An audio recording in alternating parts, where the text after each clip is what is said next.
आज जापान में इतना गंदा सा वेदर निकला है ना। सुबह यहाँ पे एकदम ठंडी थी, उसके बाद में यहाँ पे अचानक बारिश चालू हो गई और अभी गर्मी है। तो वैसे देखा जाए तो अभी गर्मी के सीज़न है जापान में, बट ये तीनों सीज़न एक ही दिन में यहाँ पे आ जाते हैं ना, तो पूरा दिन ख़राब चला जाता है। तो आज उसी के चक्कर में काफ़ी लेट उठा मैं, जिम जाना था वो भी जाना हुआ नहीं, और ब्रेकफास्ट भी काफ़ी लेट किया मैंने। तो अभी लगी ज़ोरों से भूख, और घर पे कुछ खाना छाना बना हुआ है नहीं, तो मैंने सोचा कि चलो यार आज थोड़ा बाहर से ही कुछ ला लेते खाने के लिए। तो जैसे हमारे इंडिया में होता है ना कि छोटे मोटे रेस्टोरेंट्स होते हैं, ढाबे होते हैं, वहाँ जाके हम ऑर्डर दे के घर पे ला के खा सकते हैं। तो वैसे ही यहाँ पर एक बहुत बड़ी चेन है योशिनाया बोल के। तो ये जो आप देख रहे हो ये है एक रेस्टोरेंट यहाँ पे योशिनाया। अब यहाँ पे ऐसा होता है ना कि आप बैठ के तो खा नहीं सकते, बट यहाँ पे आप ऑर्डर देके घर ले जा सकते हो।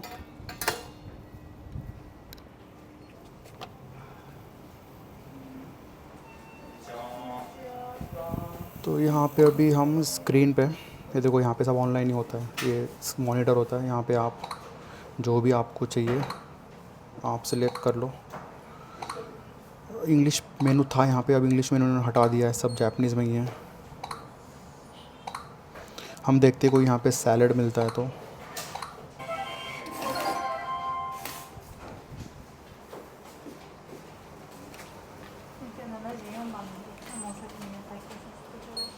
आईडी दे। हाँ हाय।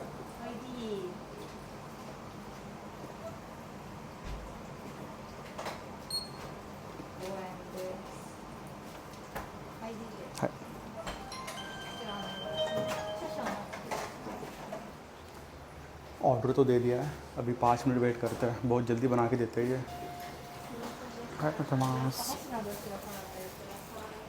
यहाँ पे रखा हुआ है चॉपस्टिक, ये भी ले लेते खाने के लिए। ये वाली है लाल अदरक, जापान में लाल अदरक काफ़ी फेमस है।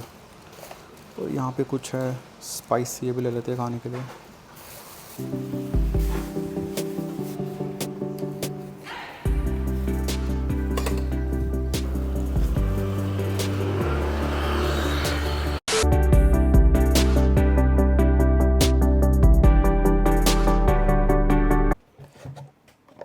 तो हो गया दोस्तों खा के।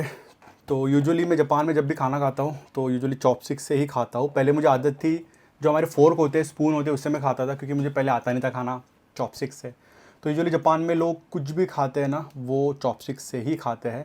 तो अगर आप जापान में आ रहे हो तो मैं आपको ये रिकमेंड करूँगा कि जापान में आने से पहले आप सीख लो कि आपको चॉपस्टिक से खाना कैसा है। क्योंकि यहाँ पर ऐसा होता है ना कि आप कोई भी रेस्टोरेंट में चले जाओ, आपको फोर्क तो मिलना है नहीं। यहाँ पे जापान में राइस भी लोग चॉपस्टिक से खाते हैं। अब आप देखो कि इंडिया में राइस हम स्पून से हाथ से खाते हैं, बट यहाँ के जो राइस होते हैं ना वो काफ़ी स्टिकी होते हैं कुक करने के बाद में, तो वो चॉपस्टिक से काफ़ी इजीली आप खा सकते हो। जापान में ऐसे पुलिस साइकिल पे भी घूमते हैं। इंडिया में आपने कभी देखा है कोई पुलिस को साइकिल पे घूमते हुए? यहाँ पे जो गली गली में जो पुलिस होता है ना, यूजुअली वो साइकिल पे घूमते हैं, पेट्रोलिंग करते हैं यहाँ पे।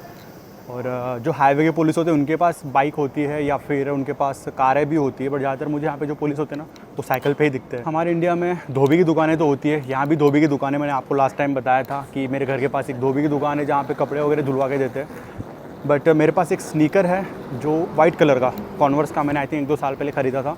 वो थोड़ा गंदा हो गया है, मैंने उसको काफ़ी यूज़ कर लिया है, तो मुझे उसको वॉश करना है। अब घर पे उसको वॉश करूँगा तो उतना ठीक से होगा नहीं वो। तो मैं सोच रहा हूँ कि यहाँ पे जापान में कपड़े धोने के साथ में आपके जूते भी धो के देते हैं। तो ये शॉप है, मैंने आपको बताई थी लास्ट टाइम मेरे घर के पास। यहाँ पे चेक करते हैं कि वो धुलवा के देते हैं या नहीं देते हैं।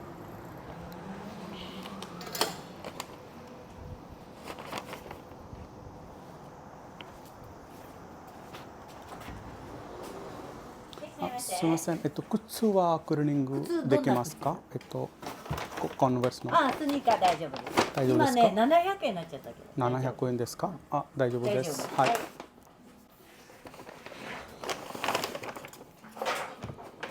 काफ़ी पीले हो चुके हैं। ちょっと待ってね。はい。お名前すいません。アンケットプロヘッド。来たことないですよね。アンケット。ここに来たことある。初めてです。初めてです。はい。アンケットさん。はい。アンケットさ様だけで大丈夫です。あ、大丈夫です。電話番号。はい、090。はい、1000円お預かりです。ちょっと1週間かかるけど大丈夫か。ちょっと休みが入るね。あ、なるほど。何日まで1週間かかる。1週間、大丈夫です。大丈夫です。はい。1週間がでも休みになるから大丈夫。大丈夫ですよ。18日はどうですか？多分大丈夫と思う。ちょっと待って。はい。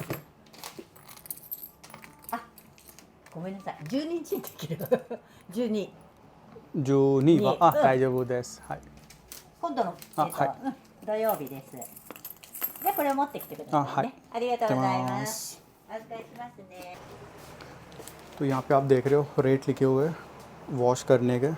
तो अगर आपको स्नीकर वॉश करना है तो आपको जो बेसिक वाले होते हैं ना वो होते हैं 700 येन के, और फिर जो अलग अलग टाइप के जो स्नीकर होते हैं वो 1000, 3000, 6000। आपको अगर और कुछ एडवांस तरीके से उसको क्लीन करना है तो हमारे तो बेसिक ही था, ज़्यादा गंदे थे नहीं, तो हमने 700 येन पे करे। तो उन्होंने 12 तारीख को बोला है वापस आने के लिए, और ये जो रिसिप्ट है वो साथ में लाना पड़ेगा हमें फिर से।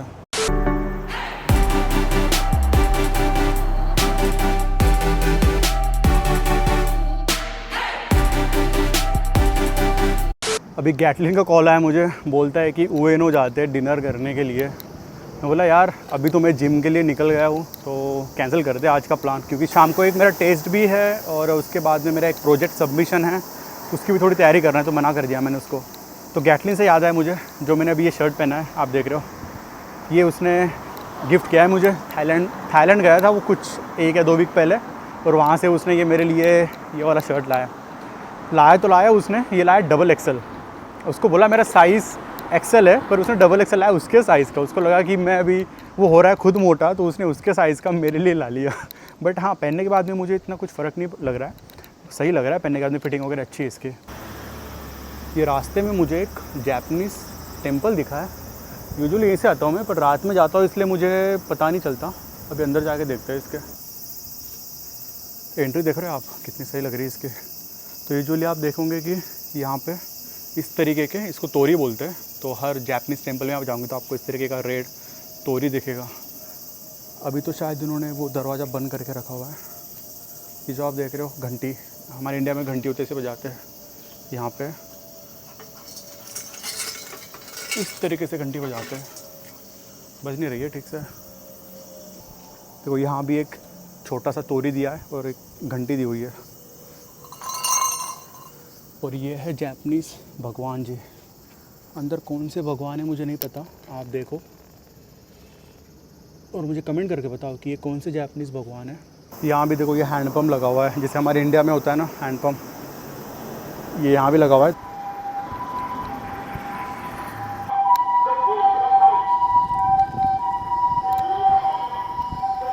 एम्बुलेंस यहाँ पे घूमते ही रहती है 24 घंटे। जब भी मैं बाहर निकलता हूँ तो मुझे 1 या 2 एम्बुलेंस या फायर ब्रिगेड की गाड़ी हमेशा दिखती है। तो जापान में तो आपको पता है कि जिदो हम्बाई की वेंडिंग मशीन तो आपको जगह जगह पे दिख जाएंगी, बट रास्ते में आपको रोड पे ही इस तरीके से एक फ़ोटो बूथ शॉप दिखेगा, छोटा सा एक कमरे की तरह, जहाँ पर आप आपके पासपोर्ट साइज़ फ़ोटो इस तरीके से निकाल सकते हो। यहाँ पे साइज़ वगैरह दिया है इन्होंने, इसके रेट वगैरह भी दिए है और कैसे पे करना है वो भी दिया हुआ है। काफ़ी ईजी, अंदर आप जाके बैठ के आप बढ़िया 5 मिनट में आप आपके फ़ोटोज़ वगैरह निकाल सकते हो। और आप कार्ड देख रहे हो, आप यहाँ पे अलग अलग कार्ड से आप पैसे पे कर सकते हो। तो यूजुअली इंडिया में हमारे होता है ना कि हम दुकान में जाते हैं, भैया हमको पासपोर्ट साइज फ़ोटो चाहिए, 4 कितने दिन में मिलेंगे, तो वो बोलते हैं कि जैसे अर्जेंट चाहिए, आज के आज चाहिए तो ज़्यादा पैसे बोलते हैं, 2 दिन बाद चाहिए तो कम पैसे।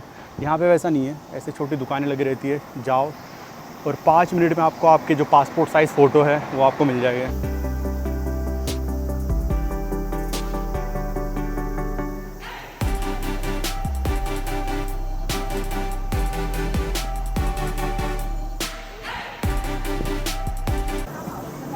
यार कोई आइसक्रीम की दुकान यहाँ से हटवा दो। रोज़ यहाँ से जब मैं जाता हूँ ना, मुझे बहुत क्रेविंग होती है आइसक्रीम खाने की। एक तो ये दुकान हटवा दो या फिर मुझे ये जिम है वही चेंज करना पड़ेगा। अभी साइकिल लगाते पार्किंग के लिए, ऑलमोस्ट फुल दिख रही है, मुझे जगह खाली नहीं है यहाँ पे। यहाँ पर एक जगह खाली मिली है, यहाँ लगा देते हैं। तो हमारे साइकिल का नंबर है 35। पिछले वीडियो में मुझे अजय आकाश भट्ट ने क्वेश्चन पूछा था कि जब आप साइकिल यहाँ पे पार्किंग को लगा देते हो, तो अब जो यहाँ भी हमने साइकिल लगाई यहाँ पे उसका नंबर था 35। तो ये कोई और बंदा नंबर दबा के मेरी साइकिल नहीं ले जा सकता क्या? क्योंकि यहाँ पे आप मशीन देख रहे हो कि भैया अभी दबा रहे हैं। तो यहाँ पर अगर आपको मेरी जैसी साइकिल अभी लगी हुई है, तो अभी अगर मुझे यहाँ से ले जाना है तो मैं 35 दबा के यहाँ से साइकिल अनलॉक करके ले जा सकता हूँ। तो यहाँ पे 2 घंटे के लिए फ्री होती है पार्किंग। तो हो सकता है ना कि कोई और बंदा आके मेरी साइकिल यहाँ से ले जाए। बट दोस्तों जापान में ऐसा बिल्कुल नहीं होता है। साइकिल तो यहाँ पे कोई चुराता है ही नहीं। आपने देखा होगा मेरे घर के पास एक साइकिल पड़ी थी बहुत दिनों तक, किसी ने उसको हाथ भी नहीं लगाया।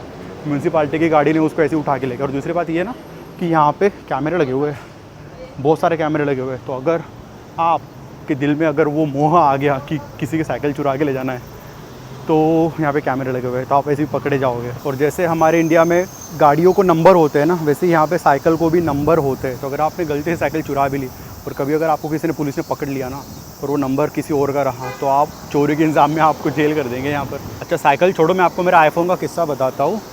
मैं जब यहाँ पर आया था तो मैंने नया आईफोन लिया था और ट्रेन में ऑफिस से घर आ रहा था मैं, तो मेरा जो जेब था उसमें से वो ट्रेन में गिर गया, यानी वहीं पे ट्रेन के अंदर सीट के ऊपर वो मेरा आईफोन गिर गया।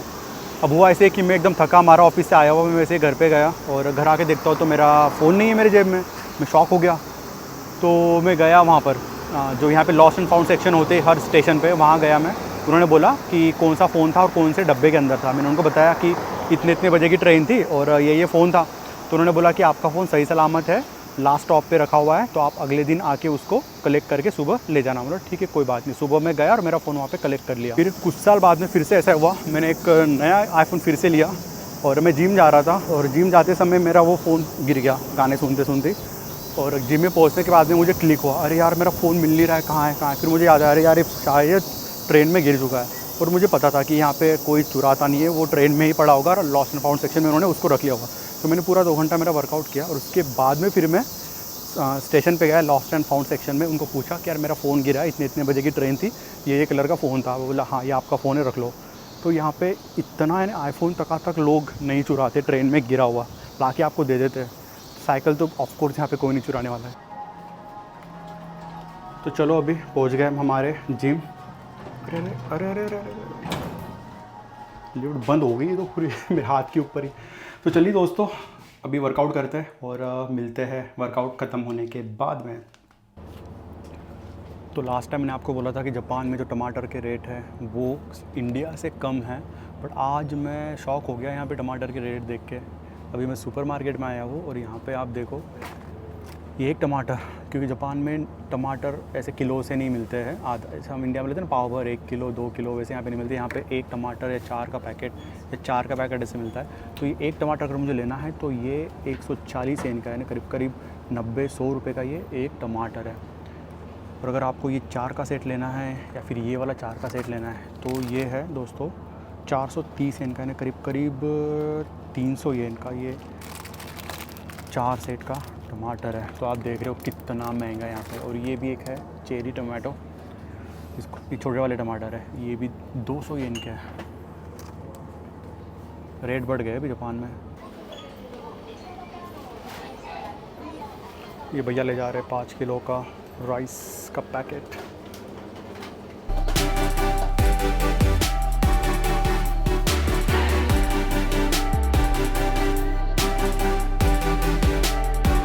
दो दिन पहले मैंने इसकी बैटरी चेंज करी थी, फिर से डीम हो गई है, क्योंकि रात में इस तरीके से लाइट आपको लगाना ज़रूरी है, इतना लाइट गिरना चाहिए। बट मेरा आप देख रहे हो बिल्कुल ही ये एक लाइट तो बंद ही हो गया इसमें का। अगर पुलिस ने आ गई यहाँ पे सामने तो पकड़ लेंगी मुझे। फिर से जा रही है यहाँ पर एम्बुलेंस।